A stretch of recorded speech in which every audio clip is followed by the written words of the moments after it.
शिवगाथा कहानी। भगवान शिव का हनुमदा अवतार। वैसे तो महादेव शिव के कई अवतार हैं, किंतु उनका एक सबसे महत्वपूर्ण अवतार है हनुमान। हनुमान रूप को शिव का 11वां रुद्रावतार माना जाता है। इस रूप में महेश्वर शिव ने प्रभु राम के चरणों में शीश झुकाए और माता सीता को दशानन की लंका से मुक्त कराकर उनका परम हित किया। एक समय की बात है जब अंजनी पुत्र प्राप्ति के लिए घोर तपस्या कर रही थीं। उनकी तपस्या का फल देने के लिए विष्णु भगवान ने मोहिनी रूप धारण किया, और जब महादेव शिव को विष्णु भगवान के मोहिनी रूप के दर्शन हुए तो वे कामदेव के बाण से आहत हुए। उस समय महादेव शिव ने श्री राम के कार्य को संपन्न करने के लिए वीर्यपात किया। इस वीर्य को पत्ते के दोने में लेकर ऋषि गौतम कन्या अंजनी के पास आए और उसे कन्या के कानों में स्थापित कर दिया।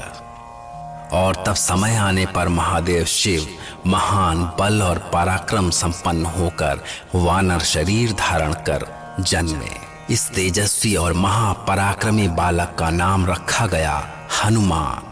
वो हनुमान जिसका जन्म ही श्री हरि विष्णु के अवतार श्री राम की सेवा के लिए हुआ था।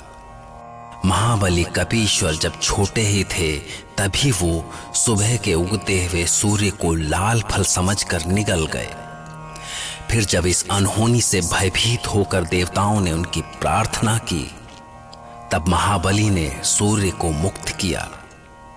एक बार हनुमान के बालपन में ही महादेव उन्हें लेकर मदारी का रूप धारण कर अयोध्या पहुंचे और वहां श्री राम से बालक हनुमान की भेंट कराई।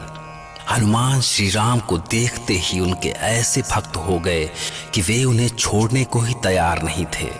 पर महादेव जानते थे कि श्री राम का अवतार रावण के वध के लिए हुआ है, इसलिए वे हनुमान को वहां से ये कहकर वापस ले चले कि श्री राम की सेवा का समय निश्चित है और वो समय आने पर श्री राम स्वयं तुम्हारे पास चलकर आएंगे।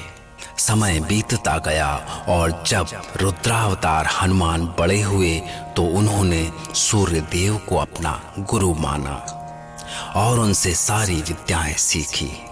सारी विद्याएं सीखने के बाद वे सूर्यदेव से बोले, गुरुदेव, मैं तो श्री राम की सेवा के लिए जन्मा हूं, इसीलिए अब मैं उन्हीं के पास जाना चाहता हूं। इस पर सूर्यदेव ने उनसे कहा, क्या तुम महादेव के वचन को भूल गए कि समय आने पर श्री राम स्वयं तुमसे मिलेंगे?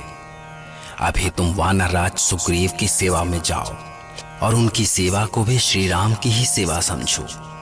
और तब हनुमान वानर राज सुग्रीव के पास आए जहां श्री राम से उनकी भेंट हुई, जिसके बाद हनुमान ने महादेव की इच्छानुसार राम का कार्य पूरा किया। नाना प्रकार की लीलाएं की, असुरों का मान मर्दन किया और स्वयं को भुलाकर सच्चे भक्त की तरह श्री राम और माता सीता की सेवा की। ऐसे रुद्रावतार हनुमान लक्ष्मण के प्राणदाता और महादेव शिव के भक्तों के उद्धार करने वाले हैं। जो भी मनुष्य उनके इस रूप का स्मरण करता है उसको पृथ्वी पर किसी भी वस्तु की कमी नहीं होती। ओम नमः शिवाय।